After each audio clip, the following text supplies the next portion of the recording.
আব্বা আয়ো, বাংলাদেশের খেলা হইতাছে, দুজনে খেলা দেই আয়ো। আমি হইলাম প্রেশারের রোগী, আমি কি খেলা দেখতে পারবো?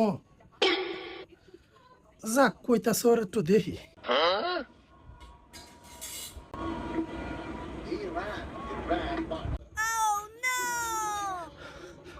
বাজান, আমার অবস্থা বালা ঠেকতাছে না, যেমনি উইকেট যাইতাছে আমার প্রেশারে বড়িটা দে।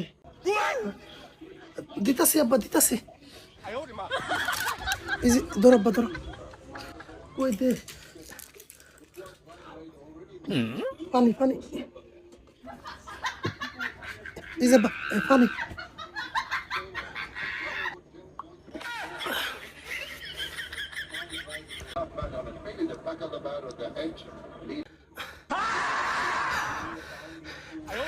বাজান, আমার মনে হয় আর দেখতে পারলি না রে। আব্বা তোমার কিছু হইতো না আব্বা, তুমি এমন করতেছো কি আব্বা কিছু হইতো না, আমার এটা কেন বাইরে লাইলি।